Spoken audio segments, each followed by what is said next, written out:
What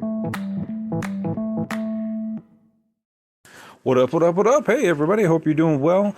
Hey, I just want to let you know, I know everybody can't always support and donate to the podcast, but hey, if you can do a one-time donation, I put up a Buy Me a Coffee link in this description of the podcast. So if you go to the description of the podcast, it'll be at the bottom, and you can just go to that link, and you can buy me a cup of coffee, or two if you want.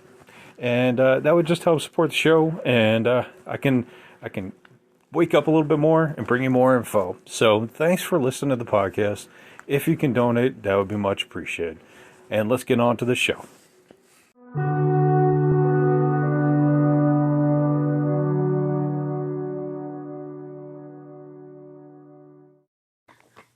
Hey guys, this podcast was meant to be a video podcast, but for some reason the video didn't record, so I always back up an audio recording as well. So this has some components of video that weren't in there, but you can feel free to listen to the audio.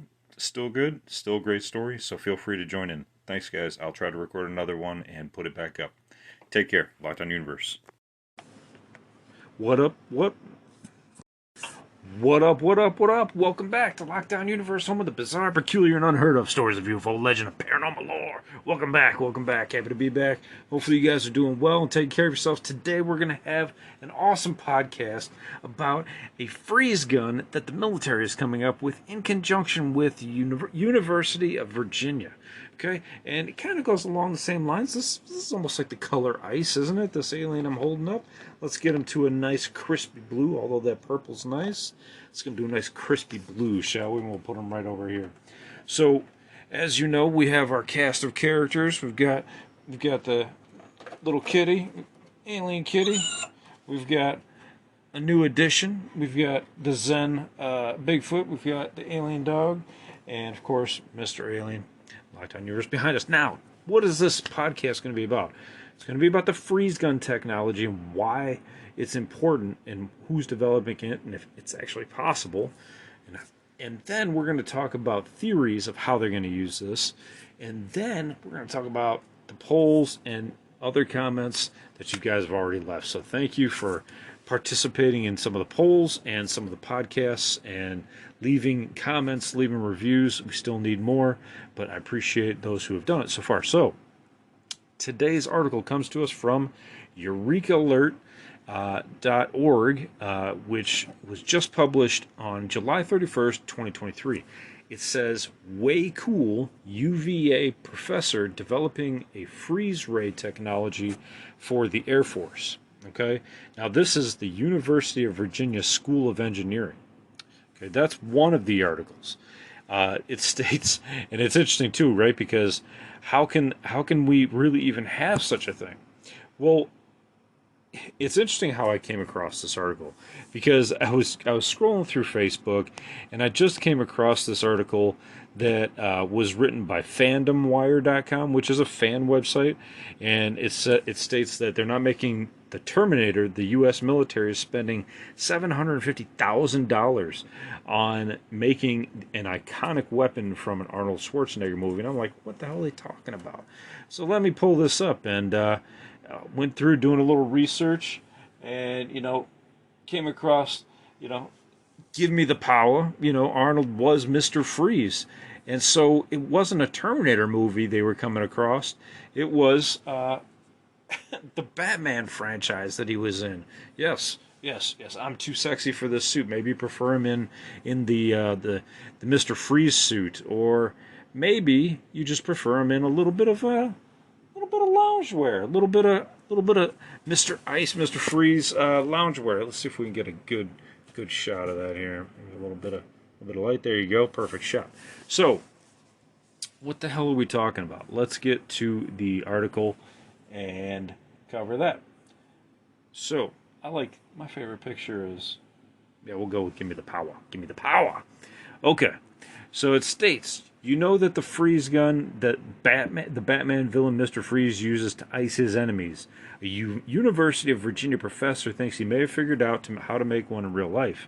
The discovery, which unexpectedly relies on heat-generating plasma, we all know the laws of thermodynamics, Can't have heat without having coolant, and vice versa, right? Can't create energy without having both. It's not. It was originally not meant for weaponry. However, mechanical and aerospace engineering professor Patrick Hopkins wants to create an on-demand surface cooling for electronics inside spacecraft and high-altitude jets, as well as a weapon.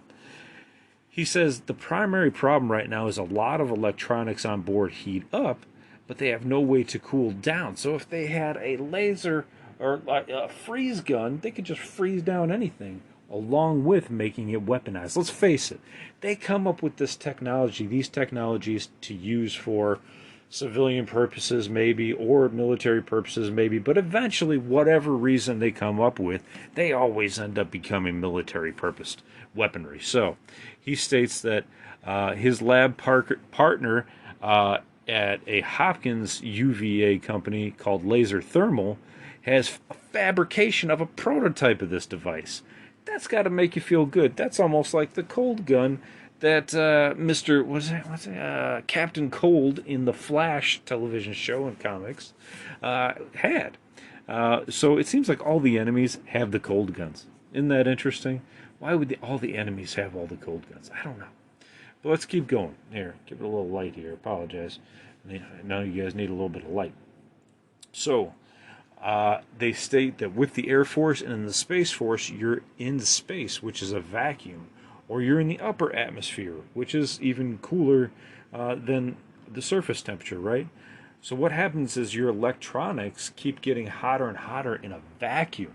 So they have to bring something that can cool down these hot electronics. Now, the fourth state of matter states that we have to exist in a solid, a liquid, and a gas. But there's a fourth state, plasma. And it seems pretty rare on Earth. However, plasma is the most common form of matter in the universe. In fact, it's the stuff that the stars are made out of. Interestingly enough, plasmas occur, or can occur, when gas is energized. Plasma is interesting, right? Remember, we had plasma TVs. Not that uncommon. So what unites all plasma is an initial chemical reaction that untethers electrons from their nuclear orbits and releases a flow of photons, allowing you to see that beautiful picture on those early 2000s plasma TVs. The eye-popping results can be witnessed in a sudden flash of a lightning strike, for example, or the warm glow of a neon sign. So though plasma screen televisions were once a thing, they state that don't let it fool you. Plasma is increasingly being used in technology. So it's not just the plasma TVs. It's already being utilized by the Air Force's speediest jets, and plasma assists in combustion, improving speed and efficiency. Now, what they're talking about is the plasma enigma. They're talking about plasma that can reach temperatures as hot as the surface of the sun. Now, this is very, very interesting. Okay, keep this in mind, because Randy Kramer, who is part of the Mars Defense Force, talked about using plasma rifles while he was out on patrol and taking out these insectoids on Mars and trying to fight these reptilians on Mars as well. So keep that in mind. This has already been talked about by multiple whistleblowers. Plasma rifles, as well as Jason Rice, who's also on a television show on Gaia. So very interesting stuff. What the Hopkins and his collaborator Scott Walton of the United States Navy Research Laboratory says they made an unexpected discovery several years ago, just before the pandemic hit. He says, what I specialize in doing is really, really fast, really, really small measurements of temperature, microscopic instruments, so on and so forth. In their experiment, they fired a purple jet of plasma generated from helium through a hollow needle encased in ceramic. See, this is where it starts. It starts small, then they get weapons. The target was a gold-plated surface. The researchers chose gold because it's inert, and as much as possible, they wanted to avoid surface etching by a focused beam, and that would skew the results. So they turned on the plasma, and they knew that they could measure the temperature immediately where the plasma hit. And they saw the surface cool first, and then it would heat up. That's why the plasma enigma exists. It's because plasma initially cools things before it heats it. Therefore, if you can use the plasma, you can use it in a cold gun, or you can use it in a temperature of the sun gun. Imagine if you had the temperature of the sun gun, okay? Freezing things is cool, but if you got the temperature of the sun in a gun and you fire it at the earth, I'm thinking, can you melt right through the earth? That seems like it might be a more dangerous weapon than anything else. Move over, Mr. Freeze. We might need, the hot gun.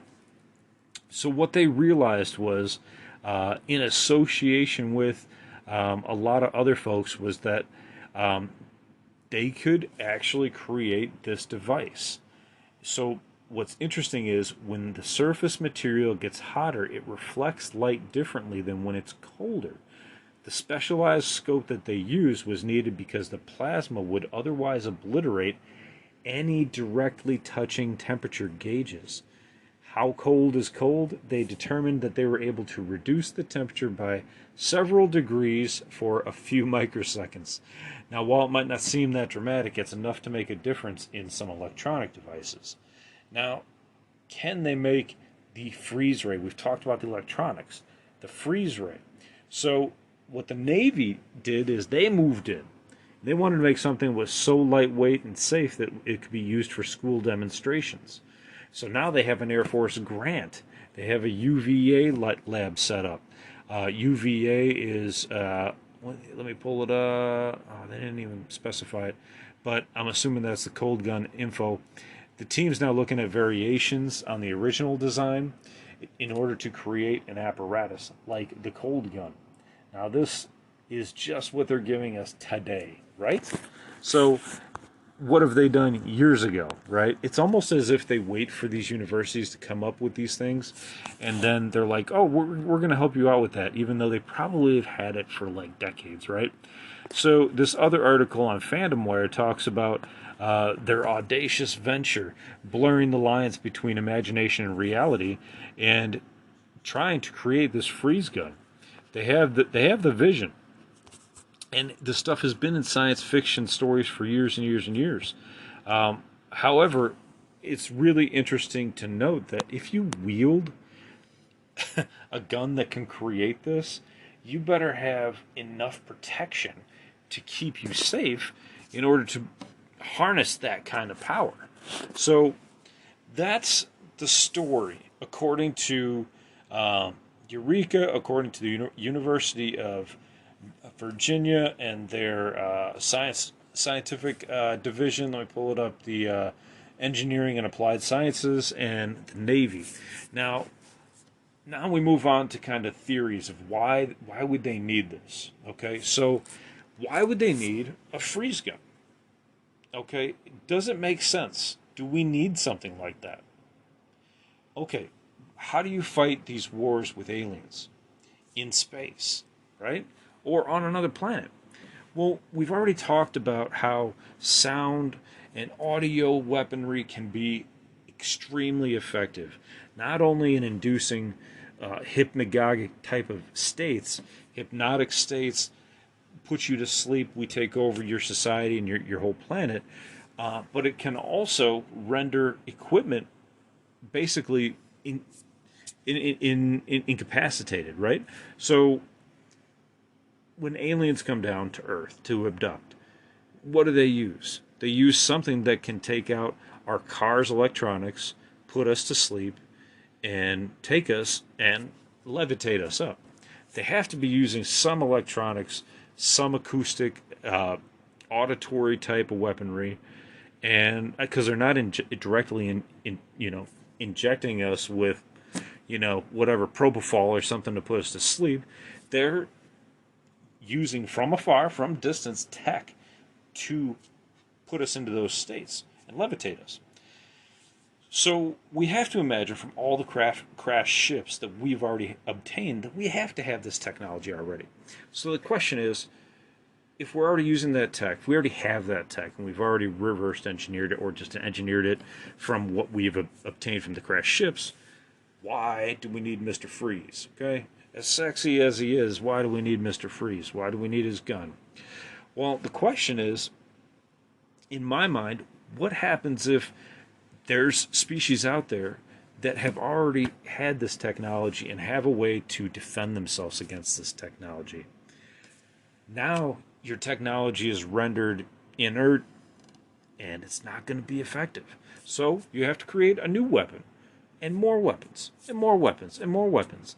Well, the aliens don't want us to use atomic weapons because apparently it disrupts the time cycle, and interdimensional realities, and they're pissed about it, right? So they might be sleeping on their couch in another reality, and they get hit by an atomic bomb in our reality or our dimension. They don't like that so much. Apparently, they like to eat their popcorn and watch their movies just as much as we do.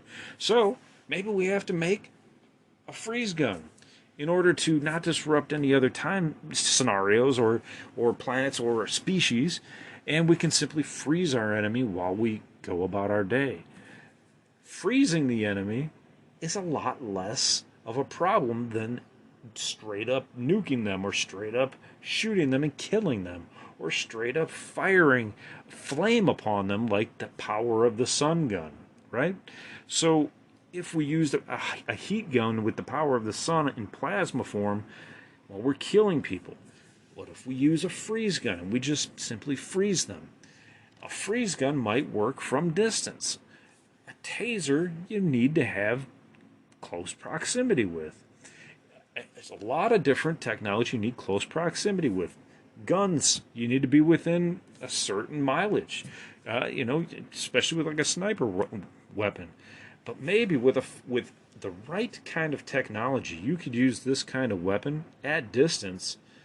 Remember, light never ends. Once you shoot out a flashlight, that light never ends. You can shoot it out into space. The lasers, you can shoot out into space.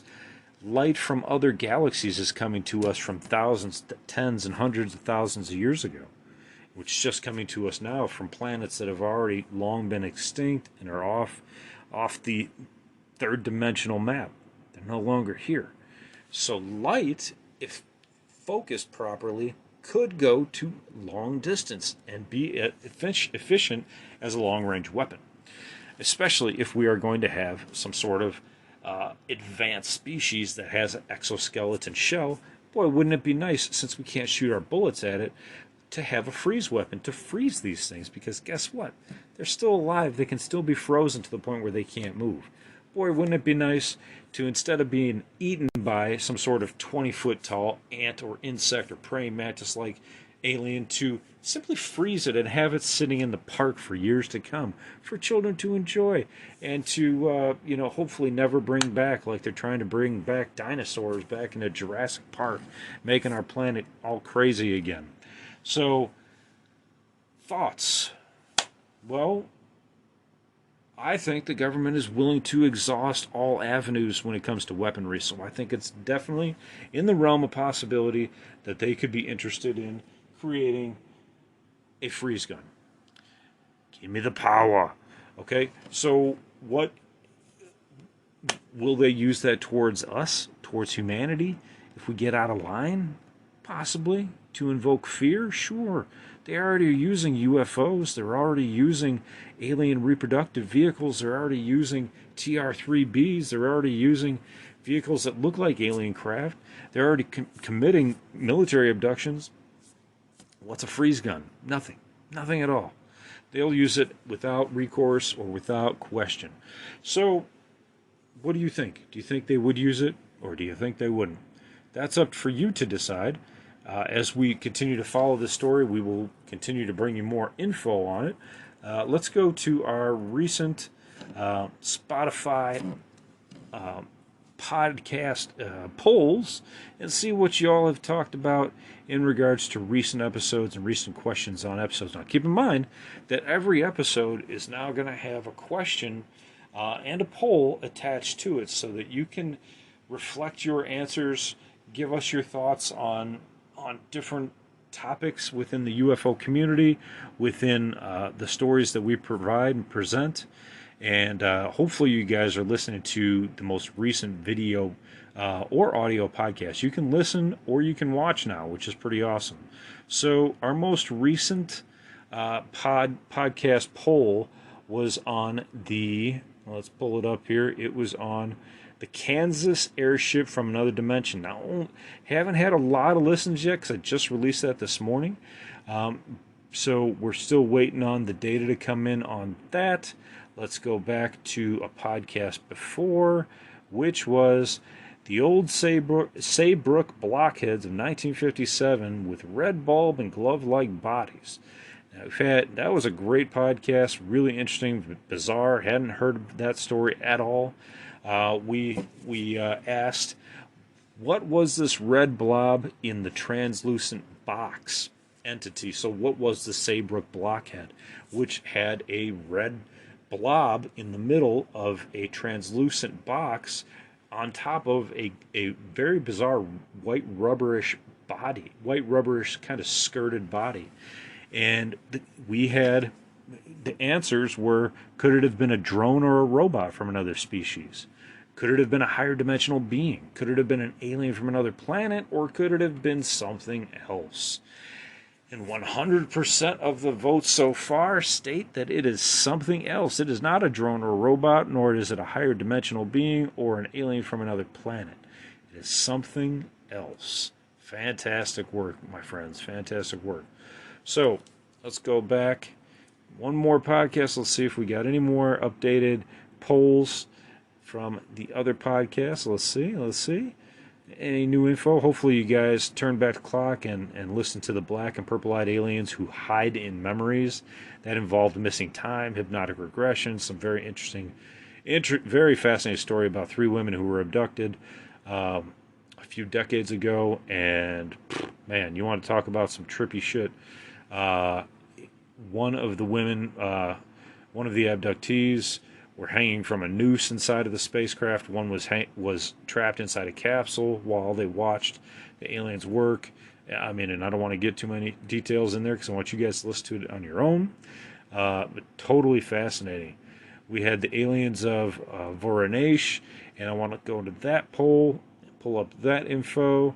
And we're still waiting on a little bit of info there. So I'm going to put a poll up for this one, because I think that when it comes to weaponry, I think it's important to look at what kind of weaponry the government could theoretically use against us, and what kind of weaponry you think would be most effective in battling a species that has an exoskeleton that's larger than we are. What do you think would be the most effective? Would it be a standard projectile weapon like we have on Earth, guns? Do you think it would be some sort of plasma weapon if we had it, hot plasma? Do you think it would be a cold freeze ray gun like we're talking about in this podcast and like the University of Virginia and the Navy is working up? Or do you think it might be some sort of auditory weapon that could scramble their brain or cause them to fall asleep? Or do you think we should focus more on defensive capabilities? So I'll put this poll into this podcast. I think that's going to be really interesting. Hopefully you guys will find it fascinating too. Again, I'm also asking for topics that you guys would like, because I want to focus on topics that you guys would love to listen to. That's my goal, right? And to bring you what you'd like to hear. Of course, military stuff is interesting. Of course, weaponry is interesting. But if you guys are more focused on, some other topics, we want to bring those up as well. Any conspiracy, any alien stuff, any paranormal stuff that you are interested in, please leave a comment. We'll bring it to you. Again, please continue to leave written reviews on any podcast site. Please rate the podcast, and please leave a comment, follow, like, subscribe, share to your friends, let them know we're here. And just keep continuing. That's the way you can support. Don't even ask for money. Just keep supporting, sharing, and following, and leaving reviews. But I'm going to let you guys go. We've already gone to about 22 minutes, so I appreciate you guys. Thank you for listening. Please take care of yourselves physically, spiritually, emotionally. Keep that white light around you. Please take care of your mental health. It's so important these days, especially with everything that's going on in the economy and everything else. And protect your loved ones. Take care of yourselves and your loved ones, and love them. And love yourself too. Get your exercise. Get some workouts in if you can. Just a walk is good. Start there and keep going. And as always, continue to question the universe around you. Until next time, guys, take care. Lockdown Universe out.